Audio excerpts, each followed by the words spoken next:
बहनों और भाइयों, सबसे पहले तो आपका इस सभा में बहुत बहुत स्वागत। आप काफ़ी समय से इंतज़ार कर रहे हैं। श्री दीपेंद्र हुड्डा जी,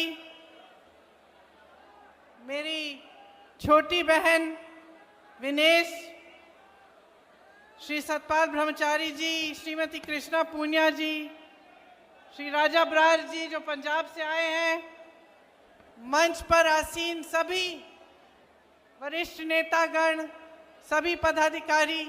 मैं जानती हूं कि इस सीट से कई उम्मीदवार भी थे कांग्रेस पार्टी के, उनको भी मैं आश्वासन देना चाहती हूं कि आपकी भी पहचान होगी, सरकार बनेगी तो आप मदद कर रहे हैं, इसमें बहुत खुशी है हमारी। सबका इस मंच पर बहुत बहुत स्वागत। ये आपका हरियाणा प्रदेश किसानों, जवानों, पहलवानों का प्रदेश है। यहाँ आकर बहुत खुशी होती है, बहुत गर्व महसूस होता है। दिल्ली तो पास में ही है, आना जाना काफ़ी हो जाता है। मेरे बच्चे गुड़गांव में पढ़े, मेरा अपना भी अनुभव है आपके प्रदेश का। मेरी बहनें बैठी हैं। कुछ सालों पहले, लगभग 8 साल पहले, मेरी बेटी शायद 15-16 साल की थी, तब वो हरियाणा प्रदेश के लिए बास्केटबॉल खेली। तो वो भी खेल कूद में तेज है। जब उसको यहाँ आना था एक कैंप के लिए, सर्दी का समय था, मैं भेजना चाह रही थी कि जाए, बाकी बच्चों के साथ अच्छी तरह से खेले, सीखे। तो मैंने कहा मैं छोड़ आती हूँ। मैं यहाँ आई, सोनेपत के पास एक जगह थी जहाँ पे स्कूल में एक कैंप था, कोचिंग का कैंप था। तो सुबह छोड़ना था और शाम को बेटी को घर ले जाना था। तो मैंने सोचा अगर मैं कैंप में जाऊंगी तो सबको पता चलेगा कि ये किसकी बेटी है। तो मैंने सोचा कि इससे अच्छा मैं थोड़ा दूर उसको छोड़ देती हूँ और वो चली जाएगी और शाम को मैं आके ले लूँगी, तो किसी को पता नहीं चलेगा कि मेरी बेटी है, सब की तरह समान तरह से उसके साथ व्यवहार होगा। तो मैंने बेटी को छोड़ दिया सुबह पाठशाला में। यहाँ सोनेपत के पास एक सरकारी पाठशाला थी शायद, और मैंने सुरक्षा कर्मियों को कहा कि अपनी गाड़ी हम किसी खेत के पास लगा देते हैं, गाड़ी में रुक जाएंगे पूरे दिन। तो बैठी थी मैं गाड़ी में, कुछ 1-2 किलोमीटर दूर था पाठशाला से, और मैंने खेतों में देखा कि एक दादाजी खेत में काम कर रहे हैं। तो मैंने सुरक्षा कर्मियों को कहा आप यहीं ठहरो, मैं जाके ज़रा बात करती हूँ। मैं चली गई खेत में उनसे बात करने के लिए। उन्होंने मुझे पहचाना नहीं, सुरक्षा कर्मी दूर थे। बातचीत हुई, मैंने कहा मुझे सिखा दीजिए कटाई करना। कटाई कर रहे थे तो थोड़ा सिखाया मुझे, थोड़ी सी कटाई मैंने उनके साथ कर ली। उन्होंने सोचा होगा ये शहर की लड़की है, थक गई होगी, धूप बहुत है, तो कहा कि बेटा घर चलो मेरे साथ, घर में चाय पिलाएंगे, थोड़ा सा आराम कर लेना।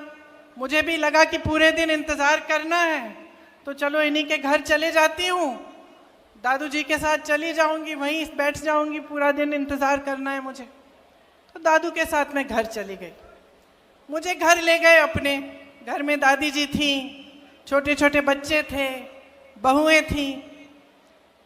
मुझे खाना खिलाया, पराठे बनाए, चाय पिलाई, सारी बातें बताई कि कौन कहाँ पढ़ता है, कौन किसकी नौकरी कहाँ है, सारी चीज़ें मुझे एकदम अपना लिया।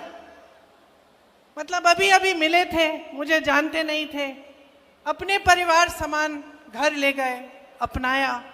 मुझे भी बहुत अच्छा लगा, खूब बातें हुई कि किस तरह से क्या करते हैं, क्या होता है, अपना जीवन कैसे गुजारते हैं। तभी 4-5 घंटे बीत गए, मुझे पता भी नहीं चला। 4-5 घंटों बाद उनका बेटा घर आया। अब इत्तेफाक से उनके बेटे ने रायबरेली में काम किया था, तो मुझे देखते ही पहचान लिया और कहा कि आप तो प्रियंका हैं। तो अब मैंने कहा नहीं था, मैंने कुछ कहा नहीं था उनको, तो मुझे भी अचानक मुझे लगा, मैंने कहा हाँ। तो फिर तो सबने और भी गले लगाया और फिर दादी जी की बात की, पिताजी की बात की और हमारी एक दोस्ती हो गई। देखिए 8 से 10 साल बीत गए हैं। जब जब मेरी रैली आसपास लगती है तो उनका बेटा मनोज कभी कभी दादू जी को ले आते हैं मेरे से मिलने। तो एक अपनापन जो था वो एकदम बन गया। और मुझे अक्सर लगता है कि यही है हरियाणा, यही है हरियाणा की जनता, यही है आपकी संस्कृति, यही है आपके संस्कार। और एक और बात बता देती हूँ कि उन 8 सालों में मेरे से एक चीज़ नहीं मांगी। कुछ भी मांग सकते थे, जब हमारी सरकार थी केंद्र में तो ठीक है, लेकिन सरकार न होते हुए भी कुछ भी मांग सकते थे, ये नौकरी दिलवा दो, एक काम करा दो। कुछ नहीं मांगा आज तक मेरे से, सिर्फ मुझे प्रेम दिया है।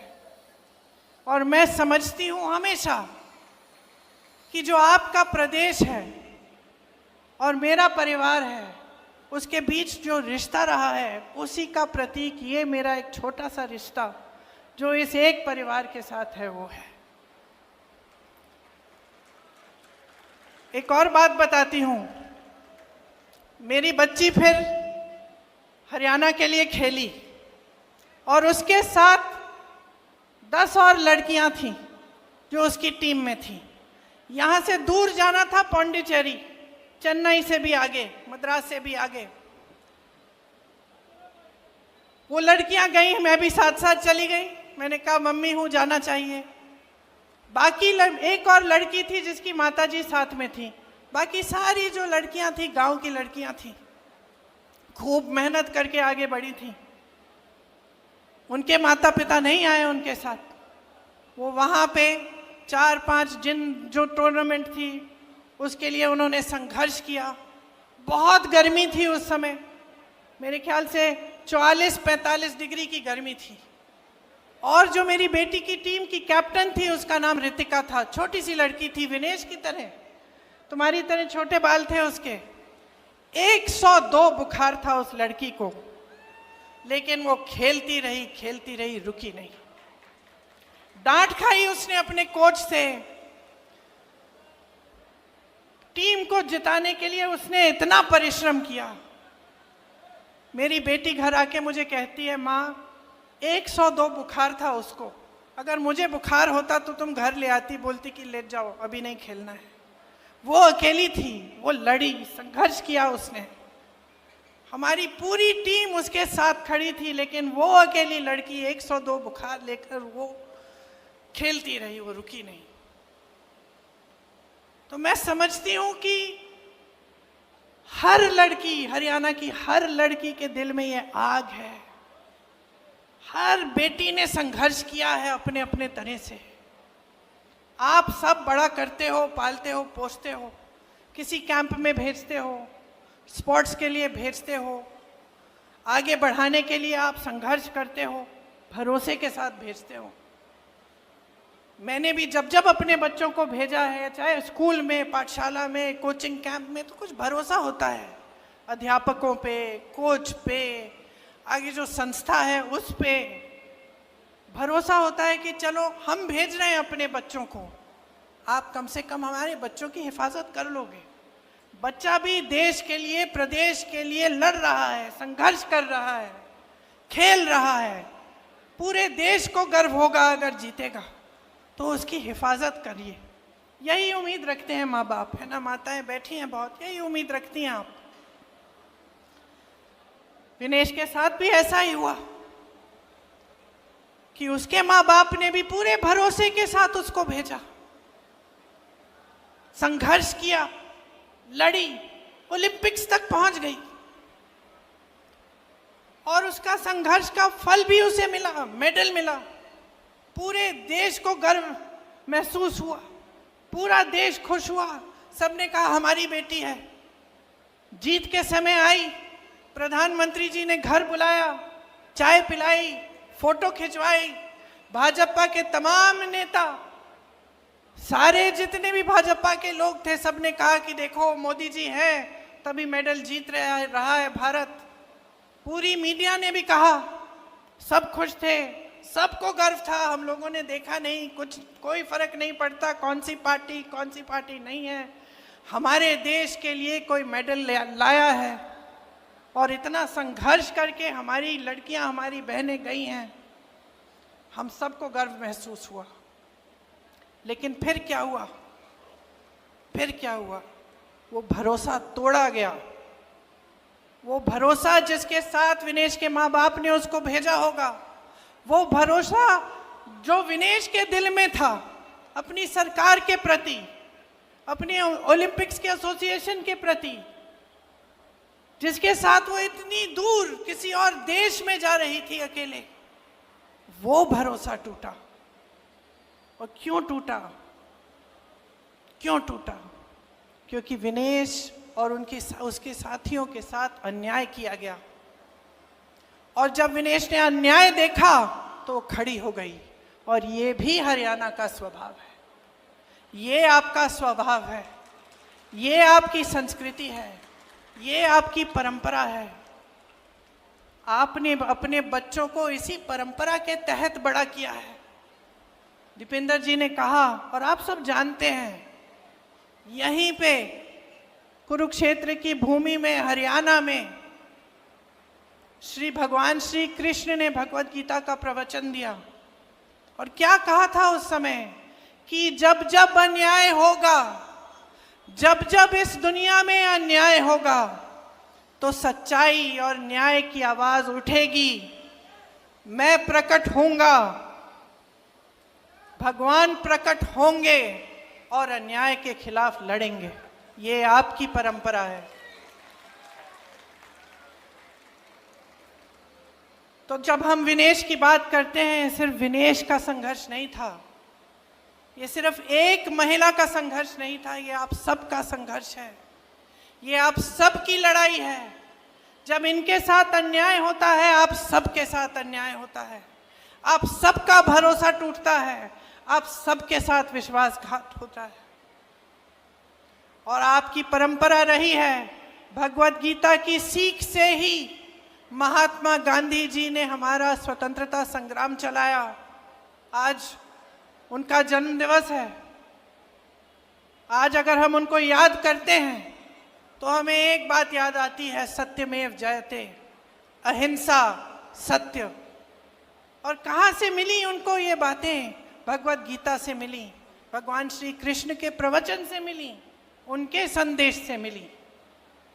अभी नवरात्रि शुरू हो रहे हैं, दशहरे पे हम किस चीज की विजय मना रहे हैं? न्याय की विजय मनाने जाएंगे। अन्याय के खिलाफ न्याय की विजय, असत्य के खिलाफ सत्य की विजय मनाने जा रहे हैं। तो ये हमारी महान धार्मिक परंपरा है, और खास तौर से यहाँ आपकी धरती की। और आज आपके साथ हर स्तर पर विश्वासघात हो रहा है, हर स्तर पर अन्याय हो रहा है। मैंने कहा, किसानों की धरती है, जवानों की धरती है, पहलवानों की धरती है। किसानों के साथ कितना अन्याय हुआ। 3 काले कानून लाने वाले मोदी जी अपने घर से तब 5 मिनट के लिए बाहर नहीं आ पाए, जब आप महीनों से उनके दरवाजे के पास कुछ ही किलोमीटर दूर दिल्ली के बॉर्डर पे खड़े हुए उनसे न्याय मांग रहे थे। वो ऐसे कानून बनाने जा रहे थे जिससे आपके पेटों पे लात पड़ती। उनको मालूम था कि इन कानूनों से सिर्फ बड़े बड़े उद्योगपतियों का फायदा होगा, किसानों का कोई फायदा नहीं होने वाला है। फिर भी वो पीछे हटे नहीं। आपने संघर्ष किया, बैठे रहे महीनों के लिए, आप पे लठ चलाया गया, आपको मारा पीटा गया, 750 किसान शहीद हुए। ये हिले नहीं। हिले तब जब उत्तर प्रदेश का विधानसभा का चुनाव आया, जिसका जिक्र आपने किया दीपेंद्र जी। जब चुनाव आया तब हिले। तब इनको लगा कि अब चुनाव में मुश्किल हो जाएगी, ये 3 काले कानून हम वापस ले लेते हैं। तो किसानों के साथ इन्होंने सरासर अन्याय किया। एमएसपी की बात करते हैं और फिर उन उपजों पर एमएसपी देते हैं जो आप यहाँ पे उगाते ही नहीं हैं। कहते हैं हमने 24 ऐसी चीजें हैं जिन पे चाहे 24 फसल हैं जिन पे हमने एमएसपी दिया है, उसमें से 10 तो आप उगाते ही नहीं हैं यहाँ हरियाणा में। तो किसको बेवकूफ बना रहे हैं? पूरा देश देख रहा है, देश की जनता देख रही है। आपने कहा कि रोजगार के मामले में हरियाणा सबसे पीछे है। रोजगार बनाएंगे कहां जब इन्होंने सब अडानी और अंबानी को दे दिया है? सारी चीजें जो है, सारी जमीन, सारे उद्योग, सारे बंदरगाह, सारे हवाई अड्डे, सब कुछ बड़े बड़े उद्योगपतियों को दे दिया है। तो रोजगार बनेंगे कहां से? जो आपके छोटे मोटे बिजनेस होते थे, जहां से रोजगार बनते थे, जो खेती किसानी थी, वहां से आज रोजगार नहीं बन सकते हैं। तो ये रोजगार देने का काम कर ही नहीं सकते, क्योंकि इनकी नीतियां ही इसके खिलाफ हैं, आपके खिलाफ हैं। इसीलिए अग्निवीर जैसी स्कीमें निकालते हैं, जिससे आप अपने बच्चों को, जब नौजवानों को आप सरहद पे भेजते हैं देश के लिए, शहीद होने के लिए, और उनको बताया जाता है कि अगर तुम शहीद हो जाओगे तो तुम्हारे माँ बाप को पेंशन नहीं मिलेगा। बताया जाता है कि जाओ 4 सालों के लिए सेना में भर्ती हो जाओ और 4 साल बाद वापस आ जाओ, फिर से बेरोजगार बनो और फिर से नौकरी ढूंढने निकलो। ये दिया है आपको मोदी जी ने। आपको ये एक फैमिली आईडी दे दी, पहचान पत्र, जिसमें परिवार के हर सदस्य का नाम, हर सदस्य की आमदनी चाहिए इनको। मैं मिली थी कुछ लोगों से भैया के साथ 2 दिन पहले, वो बता रहे थे कि जब से ये आईडी आया है तब से मुसीबत ही मुसीबत है। सबकी आमदनी जोड़ दी है और कईयों की आमदनी नहीं है, वो उसमें झूठी आमदनी डाल के जोड़ दी, और फिर कह दिया कि ना तुम्हारा बच्चा सरकारी स्कूल में पढ़ सकता है क्योंकि तुम्हारी तो आमदनी बहुत है, या कह दिया कि जो किसान को सुविधाएं मिलती हैं वो तुम्हें मिलेंगी नहीं क्योंकि तुम्हारी आमदनी बहुत है। तो इस तरह से आपको गुमराह करने का काम किया है। 10 साल हो गए, 10 सालों से सिर्फ और सिर्फ आप अन्याय देख रहे हो, नौजवानों के साथ, पहलवानों के साथ, किसानों के साथ, महिलाओं के साथ। तो बचता क्या है? भगवान ने कहा कि जब जब अन्याय होगा तो न्याय की लड़ाई लड़ने के लिए आपके बीच उतरेंगे। लेकिन ये भगवान तो आपके दिल में भी तो है, यही भगवान आपके दिल में है। तो कब खड़े होगे इस अन्याय के खिलाफ? विनेश खड़ी हुई, बड़े बड़े नेताओं ने इसका साथ छोड़ दिया, मोदी जी ने नहीं बुलाया चाय पे, आए भी नहीं इनसे मिलने के लिए, बात करने के लिए। लेकिन इस देश की जनता खड़ी हो गई विनेश के साथ, आप खड़े हुए विनेश के साथ, क्योंकि आपके दिल में सच्चाई है, आपके दिल में भगवान है। तो अब वो मौका आ गया है, फिर से वही कुरुक्षेत्र की लड़ाई, वही अंग्रेजी साम्राज्य के खिलाफ लड़ाई, कोई फर्क नहीं है। आज ये लड़ाई आपकी लड़ाई है, अन्याय के खिलाफ, असत्य के खिलाफ, दुष्टों के खिलाफ लड़ाई है। आपको खड़ा होना पड़ेगा, आपको अपने अंतर्मन में झांकना पड़ेगा और देखना पड़ेगा कि ये क्या हो रहा है मेरे साथ, मेरे प्रदेश के साथ, मेरे देश के साथ। ये नेता जो मंच पे आते हैं, बड़ी बड़ी बातें करते हैं, लेकिन जब काम का समय आता है तो हमें देखते ही नहीं है। जब हमारे साथ अन्याय होता है तो हमें पूछते नहीं हैं। जब हम इनके दरवाजे तक पहुंचते हैं और सड़क पे बैठ के इनसे यही गुहार लगाते हैं कि हमारी बात सुन लीजिए, हमारे साथ अन्याय हो रहा है, हमें आपके कानून नहीं चाहिए, हमारी भलाई करिए, तब हमारी तरफ देखते तक नहीं है। किसान कुचले जाते हैं, इनके मंत्री के बेटे के द्वारा जीप के पहियों के नीचे कुचले जाते हैं, ये हिलते नहीं हैं, पलक नहीं झपकाते। तो क्या हो रहा है आपके साथ? सरकार बनाता कौन है? आप बनाते हैं। नेताओं को बनाता कौन है? आज चाहे दीपिंदर जी हो, चाहे मैं हूं, चाहे विनेश जी हो, क्या आपके बिना हम इस मंच पे बैठ सकते हैं? क्या अगर आपने हमारा समर्थन नहीं किया होता, हमें आगे नहीं बढ़ाया होता, हमें ये अपना कीमती वोट नहीं दिया होता, तो क्या हम यहाँ आकर नेतागिरी कर सकते हैं? तो आपको समझना पड़ेगा कि शक्ति आपकी है, बहनें, आपकी सबसे बड़ी शक्ति है। जिस तरह से बच्चों को बड़ा करते हो, पालते हो, पोसते हो, बच्चा गलत करता है उसको टोकते हो, बच्चा झूठ बोलेगा डांटोगी, बोलोगी कि क्या झूठ बोल रहे हो, थप्पड़ भी मार दोगी, कभी कभी टोकती हो। नेताओं को अब टोकने का समय आ गया है। ये भाजपा की पार्टी 10 सालों से यहां राज कर रही है, आपके लिए एक काम की चीज नहीं की है इन्होंने। जब जब आपको जरूरत पड़ी है पीछे हटे हैं। आपसे सिर्फ अपना स्वार्थ साधना है, खुद को आगे बढ़ाना है, यही इनको सूझता है। भ्रष्टाचार की बात करते हैं, मुझे हंसी आती है। मोदी जी कोई पुरानी चीजें 10 साल पुरानी पता नहीं क्या क्या बातें करते रहते हैं, हंसी आती है मुझे। अरे इससे बड़ा भ्रष्टाचार क्या है कि देश के सारे उद्योग आपने अपने 2 मित्रों को दे दिए।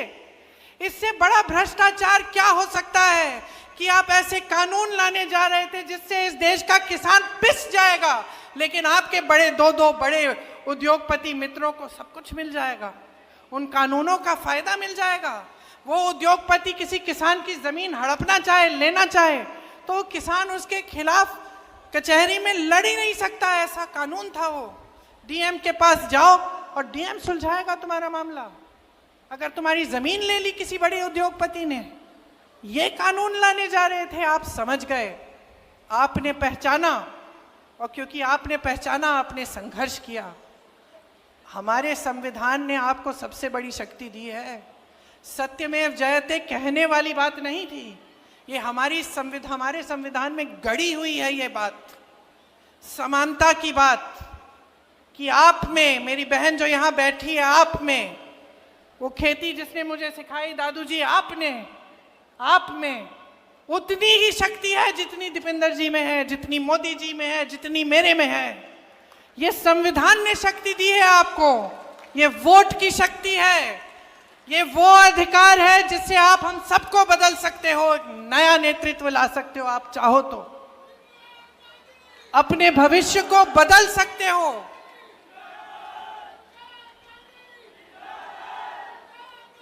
आपका भविष्य आपके हाथों में है, इस बात को आप गहराई से समझ लीजिए। अभी चुनाव हुआ था कुछ महीनों पहले, आपने देखा कि इन नतीजों में क्या हुआ। लोग समझने लगे कि ये बड़ी बड़ी बातें करते हैं, ये झूठ बोलते हैं, ये मंच पर आकर कुछ भी कह डालते हैं, लेकिन जब काम का समय होता है, जब न्याय का समय होता है, जब सच्चाई का समय होता है, तो ये दिखते तक नहीं है।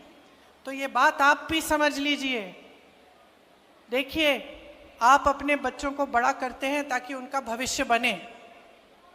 माँ बाप खुश कब होते हैं?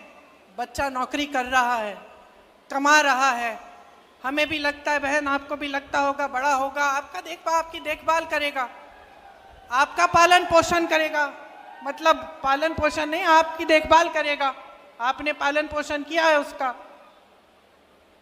तो आपको लगता होगा कि मैं किस लिए कर रही हूं इतना संघर्ष, महंगाई इतनी है, कुछ खरीद नहीं पा रही हूं, त्योहार आ रहा है, घर की लिपाई पुताई करनी है, घर को सजाना है, मेहमान आएंगे, खाना बनाना है, त्योहार मनाना है। घबराहट क्यों हो रही है?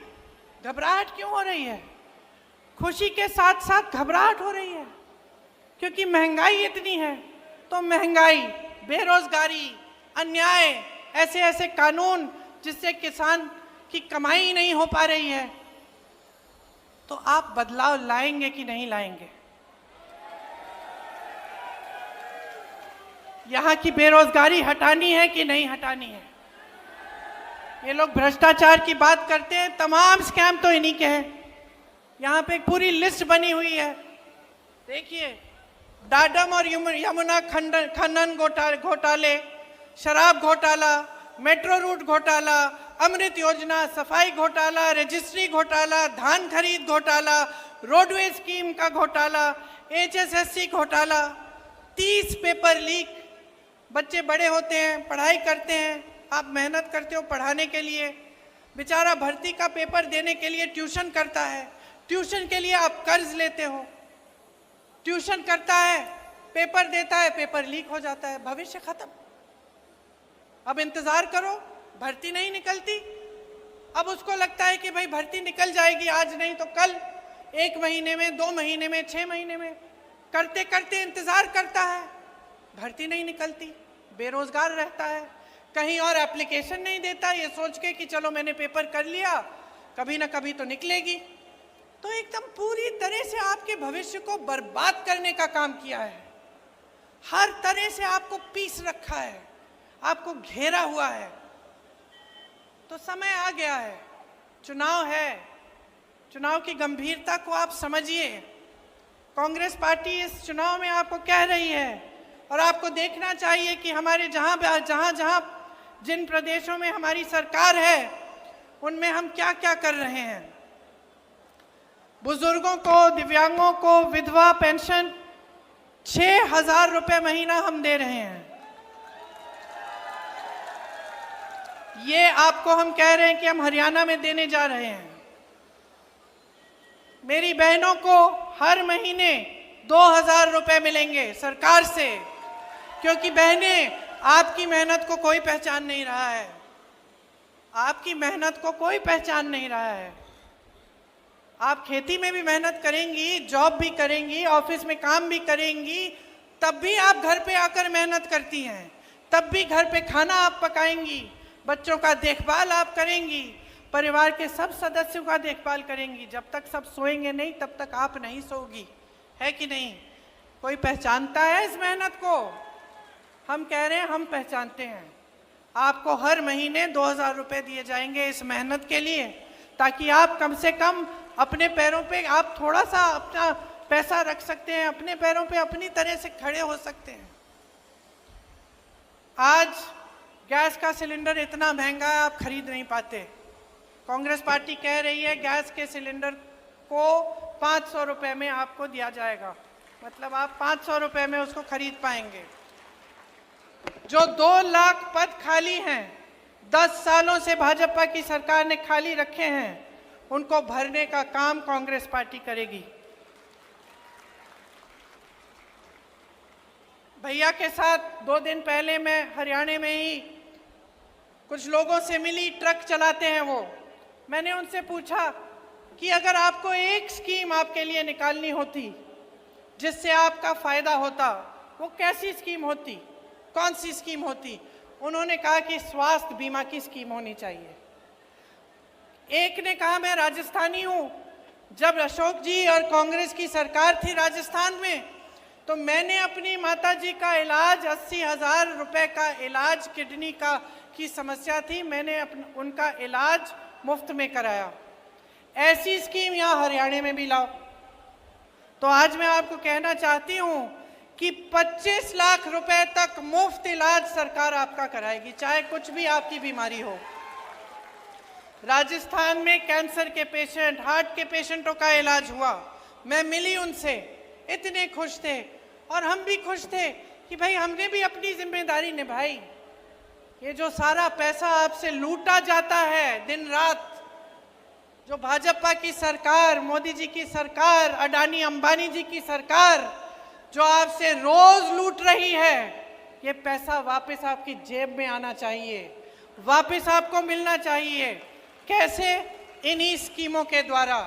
ये 25 लाख का मुफ्त इलाज, ये बीमा, ये जो 2-2 हज़ार रुपये महिलाओं को मिलेंगे, जो बुजुर्गों और दिव्यांगों को और विधवाओं को 6,000 रुपये का पेंशन मिलेगा, जो शिक्षा और स्वास्थ्य की सुविधाएं मुफ्त में मिलेंगी हरियाणा में अगर कांग्रेस पार्टी आएगी, 300 यूनिट बिजली मुफ्त में मिलेगी, गरीब परिवारों को 100 गज का प्लॉट और 2 कमरे का मकान जो मिलेगा, ये सब आप ही के पैसों से, जो आज आपसे लूटे जा रहे हैं, बड़े बड़े उद्योगपतियों को दिए जा रहे हैं, उन पैसों से आएगा ये पैसा, क्योंकि ये आपका पैसा है, आपकी जेब में जाना चाहिए। मैंने एमएसपी की बात की, इसकी गारंटी दे रहे हैं हम, गारंटी दे रहे हैं कि आपको मिलेगी। हम पीछे हटने वाले लोग नहीं हैं, हम लड़ने वाले लोग हैं।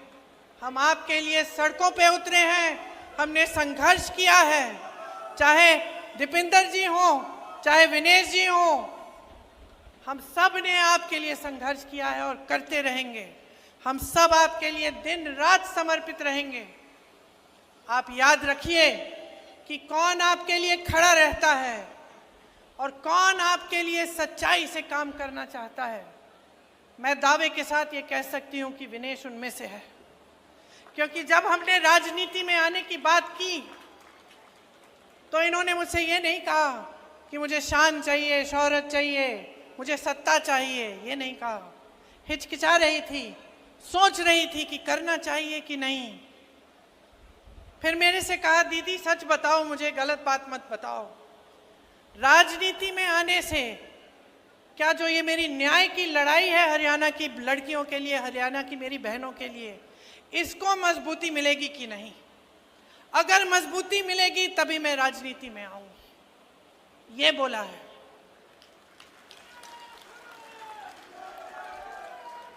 मैंने बोला विनेश मिलेगी, मजबूती मिलेगी, तुम्हें मिलेगी, तुम्हारी बहनों को मिलेगी, हरियाणा की एक एक लड़की को मिलेगी। और मैं अपनी बहनों से कहना चाहती हूँ, माताओं से कहना चाहती हूँ, हरियाणा की एक एक नौजवान लड़की से कहना चाहती हूँ, खड़े हो जाओ विनेश के साथ, खड़े हो जाओ इनके साथ। हिम्मत है इस लड़की में। इसने कहा कि ये टूट गई थी, लेकिन मैं जानती हूं ये टूटी नहीं, ये टूटी नहीं। इसको लग रहा था कि टूट जाएगी, लेकिन तब भी खड़ी हुई, ओलंपिक्स में गई, हराया, जापानी गोल्ड मेडलिस्ट को हराया। मैं और मेरी बेटी टीवी पे देख रहे थे, कूदने लग गए हम दोनों कि देखो हमारे देश के लिए क्या किया है, देखो इसके साथ कितना अन्याय हुआ। मोदी जी की पुलिस ने इसके बाल खींचे, इसको घसीटा, सड़क पे मारा, पीटा, लेकिन देखो तब भी झुकी नहीं, पीछे हटी नहीं, लड़ती रही, टूटी नहीं। ओलंपिक्स में गई और लड़ी हमारे लिए, और पूरा देश आज विनेश के साथ है, क्योंकि ये देश ही ऐसा देश है। इस देश का स्वभाव है कि ये देश सच्चाई को पहचानता है, सत्य को पहचानता है, न्याय चाहता है, और हमेशा यही लड़ाई इस देश के वासियों ने लड़ी है। तो आज इस चुनाव में मैं सिर्फ ये कहने आई हूं, अपनी लड़ाई लड़ो, हम सब साथ में लड़ेंगे। एक नई सरकार लाओ, भाजपा के एक एक नेता को दिखाओ कि ये असत्य, ये लूट, ये भ्रष्टाचार, ये सब नहीं चलेगा। आपको एक सरकार चाहिए जो आपके लिए दिन रात काम करके दिखाए। यही आपका संवैधानिक अधिकार है। इसीलिए महात्मा गांधी जी लड़े, शास्त्री जी लड़े, इसीलिए आज भी कांग्रेस पार्टी लड़ रही है। अगर मेरे भाई राहुल गांधी के साथ अन्याय नहीं होता, अगर उसने संघर्ष नहीं किया होता, अगर मेरे पिता की लाश वो घर नहीं लाता, तब उसमें ये हिम्मत नहीं होती कि वो 8000 किलोमीटर इस देश की एकता के लिए चलता। अगर विनेश के साथ अन्याय नहीं होता, तब शायद उसमें इतनी हिम्मत नहीं होती जितनी आज है।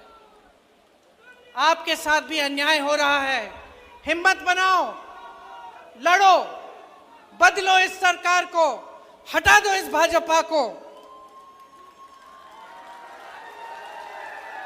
कांग्रेस की लहर आपके सम्मान की लहर है, पूरे हरियाणा में ये लहर छा गई है। वोटिंग के दिन कांग्रेस पार्टी को मजबूत बनाकर, विनेश को अपना वोट देकर आप अपने भविष्य को मजबूत बना रहे हो। आप सबने बहुत ध्यान से मेरी बातों को सुना, कुछ लंबा भी बोली मैं, तो आपको घर भी जाना पड़ेगा, अभी काफी समय से बैठी हैं। आपको बहुत बहुत धन्यवाद, और नवरात्रि के लिए, दशहरे के लिए मेरी तरफ से, मेरे परिवार की तरफ से बहुत बहुत शुभकामनाएं। जय हिंद। बहुत बहुत धन्यवाद हमारी नेता सम्मानीय प्रियंका गांधी जी के लिए, जिन्होंने अपना बहुत ही शानदार उद्बोधन दिया।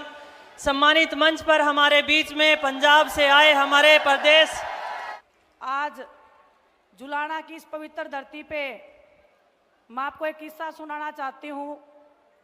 जब हम छोटे बच्चे थे, मेरी दादी जी हमेशा इंदिरा गांधी जी के किस्से मुझे सुनाया करती थी। मेरी माँ इंदिरा गांधी जी के ऊपर गीत सुनाया करती थी, तो बचपन से जो तस्वीर इंदिरा गांधी जी की मेरे मन में थी, जब मैं जैसे जैसे बड़ी होने लगी, मैं बड़ी बहन प्रियंका गांधी जी को देखने लगी, तो जो उनकी छवि थी मेरी आंखों में, वो बिल्कुल हूबहू, और पूरा देश भी इस चीज़ को मानता है कि ये हमारे बीच में इंदिरा गांधी जी की जो दूसरी तस्वीर है, दूसरी शक्ति है, वही दुर्गा का रूप है, वही कोमल हृदय वाली हैं। और मेरे से ज़्यादा तो उनको कोई इतने अच्छे तरीके से नहीं जानता होगा। बहुत ही कम टाइम में, चाहे अपनी इस बेटी को, जब आपकी बेटी जंतर मंतर पे बैठी थी, प्रियंका गांधी जी वहाँ पे बड़ी बहन के नाते आई थी, और जो हिम्मत और हौसला हमें देने का काम किया था, मैं उनको शब्दों में ना बयां कर सकती हूँ, ना उस दर्द को मैं छुपा सकती थी। वो दर्द जब हमने दीदी को बताया, उनका जो एक हाथ था जो हमारे सिर के ऊपर उस दिन टिका था, आज भी वो हाथ की ताकत को मैं अपने ऊपर महसूस कर सकती हूँ।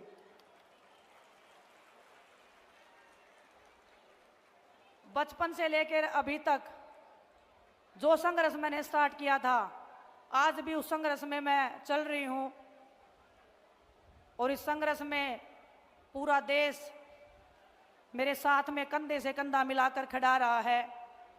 आप जितने भी हमारे बड़े बुजुर्ग, जो नौजवान युवा साथी हैं, जो ऊर्जा आप लोगों ने मेरे को दिखाई है, इतने कम समय में आपने मेरे को जो अपना बनाने का जो काम किया है, कुश्ती के क्षेत्र में जो मान सम्मान, जो प्यार आपने मुझे दिया है, मैं उसका विश्वास दिला के आपको कहती हूँ, आपके हर दुख और दर्द में हमेशा मैं आपसे 2 कदम आगे रह के आपको बचाने का, आपके हकों के लिए लड़ने का हमेशा मैं काम करती रहूंगी। एक किस्सा और बताना चाहती हूँ मैं आपको। यहाँ पे बड़े भाई दीपेंद्र सिंह हुड्डा जी भी बैठे हैं। जब जंतर मंतर पे हम लड़ाई लड़ रहे थे, एक रात की बात है, जब हमारी पुलिस वालों से झगड़ा हो गया था, भाई साहब पैदल पैदल अपने घर से भागे आए थे हमें देखने के लिए कि मेरी बहनें ठीक है कि नहीं है। तो जब ऐसा भाई और ऐसी बहनें जब आपकी इस बेटी के साथ में हैं, तो मुझे लगता है कि जुलाना को नई ऊंचाइयों पर पहुंचाने से कोई रोक नहीं सकता है। पूरी ताकत और ईमानदारी से, जिस ताकत और सच्चाई और ईमानदारी से मैंने कुश्ती के क्षेत्र में नाम किया है, आप बड़े बुजुर्गों के आशीर्वाद के बिना ना तो वो लड़ाई कभी पूरी हुई थी, ना ये लड़ाई कभी पूरी हो सकती है। तो आप सबसे मैं आशा और उम्मीद करती हूँ, और आपको विश्वास भी दिलाती हूँ कि आप मुझे जितना प्यार दोगे, उससे मैं 1000 गुना वापस प्यार आपको लौटाने का विश्वास दिला सकती हूँ, भरोसा दिला सकती हूँ। आपने मेरे को देखा होगा ओलंपिक्स में खेलते हुए, लेकिन अगर मैं ये बात बोलूं कि ओलंपिक्स में अगर मैं गई हूं, उसमें सबसे बड़ा हाथ प्रियंका गांधी जी का है, तो ये बात बिल्कुल झूठ नहीं होगी। जब 28 तारीख को हमारे साथ में भारतीय जनता पार्टी के द्वारा हमारे साथ सलूक किया गया था, उसके बाद हम प्रियंका दीदी से मिलने गए थे। दीदी ने मिलने बुलाया था, मिले थे, हम सभी बैठे थे। तो हमने दीदी को बोला कि दीदी, दिल इतना टूट गया है कि अब मन करता है कि इस देश को छोड़ के हम कहीं चले जाएं, इस देश में हमारे लिए कुछ बचा नहीं है। इतनी अगर गहरी बात हमने किसी को बोली है, तो ये आप समझ लीजिए कि वो परिवार से भी बढ़ के वो इंसान है जिसको मैंने अपने दिल की बात उस टाइम पे उनके सामने खोल के रख दी थी।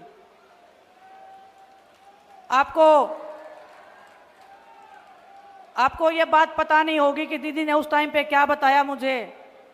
उन्होंने अपने भी एक पर्सनल बात मुझे बताई। हम सब खिलाड़ी वहाँ पे थे, बजरंग भी था, साक्षी भी थी, कि जब उनके फादर के साथ में दुर्घटना हुई थी, उनको भी ऐसे लगा था कि ये देश मेरे साथ न्याय नहीं कर रहा है, इस देश ने मेरे को इंसाफ नहीं दिलवाया, हमारे परिवार को इंसाफ नहीं मिला है। लेकिन जब दीदी पूरे देश में निकली और लोगों का प्यार, उनका दर्द और उनका आशीर्वाद देखा, पूरे देश ने उनके दर्द को अपना दर्द जब समझा है, उन्होंने बोला कि अब आपको लग रहा है कि इस देश में आपके लिए कुछ नहीं बचा है, लेकिन चंद लोगों के कारण ये जो हमारा देश है, ये भारतवासी हैं, ये आपको इतना प्यार देंगे लौटा के कि आप उसकी कल्पना भी नहीं कर सकते हो। और एक बात और उन्होंने बोली थी उस दिन, उन्होंने पूछा था कि कुश्ती का क्या करना चाहते हो। हमने बोला दीदी कुश्ती करने का बिल्कुल मन नहीं है। जिस मैदान में हम लड़े हैं, जिस तिरंगे को हमने फहराया है, आज वो तिरंगा हमारे पैरों के नीचे रौंदा जा रहा था। बर्दाश्त नहीं हो रही थी वो चीज़ें, वो दर्द हम बता नहीं पाएंगे आपको कभी भी। लेकिन उन्होंने बोला कि कुश्ती नहीं छोड़नी है और मैं चाहती हूँ तुम उस मैट पे दोबारा जीतो और हम गर्व से कह सकें पूरा देश आप पे गर्व करता है, पूरा देश आप पे गर्व करता है।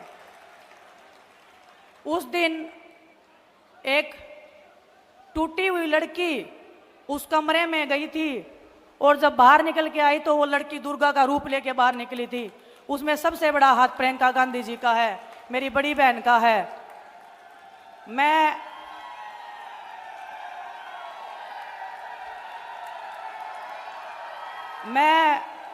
बहुत भावनाओं से चलने वाली लड़की हूं, राजनीति में नई नई आई हूं। आप ये मत मानना कि मैं राजनीति के उसमें, अगर मैं कांग्रेस पार्टी में आ गई हूं इसलिए मैं ये बड़ी बड़ी बातें कर रही हूं, मैं ये बातें बड़ाई की कर रही हूं। लेकिन मैं दिल से राहुल भैया का, प्रियंका गांधी जी का, सोनिया मैम का, मल्लिकार्जुन खड़गे साहब का, सभी पार्टी के जो वरिष्ठ नेतागण थे, जब ज्वाइनिंग से पहले हम उनसे मिले थे, ऐसे लगा था कि पूरा देश और एक मेरा परिवार जो है वो और बढ़ गया है और मैं अपना दर्द, अपनी तकलीफ उनके सामने रख सकती हूँ और वो 1 मिनट में, चुटकियों में मेरी समस्या का हल कर सकते हैं। वो प्यार, वो आशीर्वाद मुझे इनसे जो मिला है, वही आशीर्वाद प्यार पूरे देश ने मुझे देने का काम किया है। ओलंपिक से आने के बाद में इस पूरे देश ने जो मेरे को संभाला है, इस टूटी हुई लड़की को संभाला है।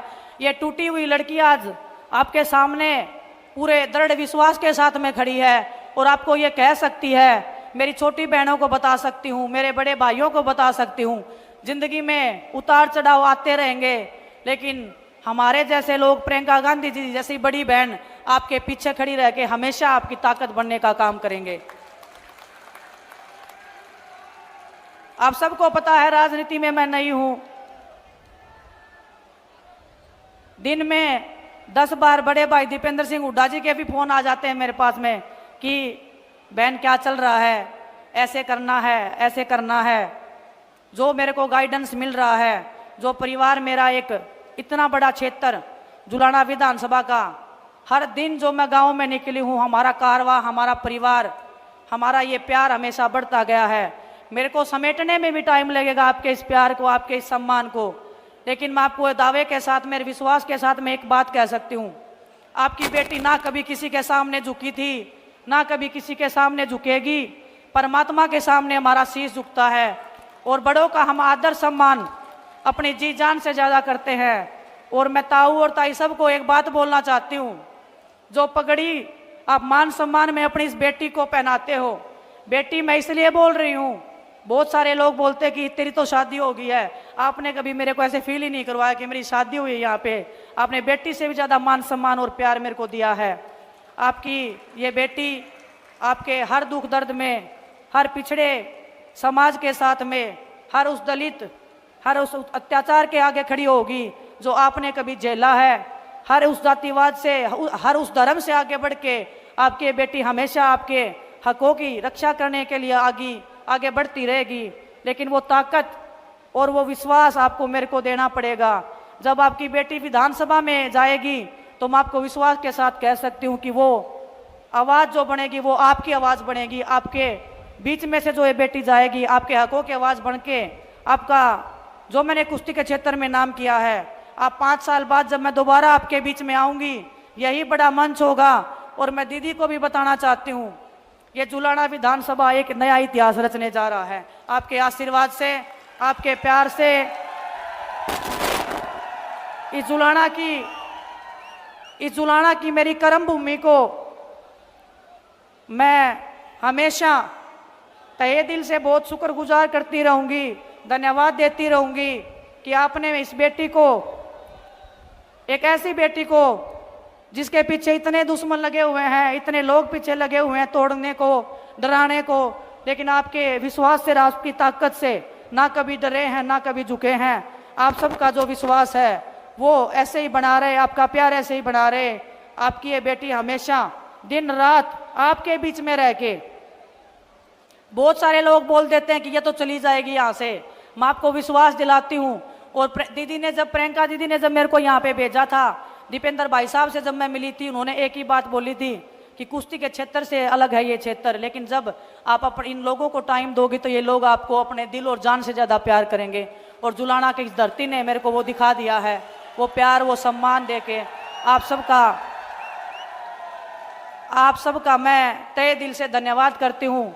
और मैं धन्यवाद करती हूँ आपको कि आप हमारे मान सम्मान में दिन रात मेहनत कर रहे हैं। हर एक कार्यकर्ता, हर एक हमारे पार्टी का नेता, चाहे 20 साल पुराने हों, चाहे 25 साल पुराने जो पार्टी में लगे हुए हैं, हर एक तक मैं पहुंचूंगी। आप ऐसे नहीं मानना कि भूल जाएगी, आपके घर तक, आपके चूल्हे तक आपकी बेटी जाने का काम करेगी। बस थोड़ा सा टाइम और वक्त मुझे आपको देना पड़ेगा, लेकिन आपको कभी निराशा नहीं होगी, ये मैं आपको विश्वास दिला सकती हूँ। आप सबका पुनः बहुत बहुत धन्यवाद। और प्रियंका दीदी का, दीपेंद्र भाई साहब का मैं हमेशा आभार व्यक्त करती हूँ, हमेशा धन्यवाद व्यक्त करती हूँ। आप सबका, आपके प्यार का हमेशा मान सम्मान ऐसे ही बनाए रहेंगे। बहुत बहुत धन्यवाद आप सबका। मैं अब भी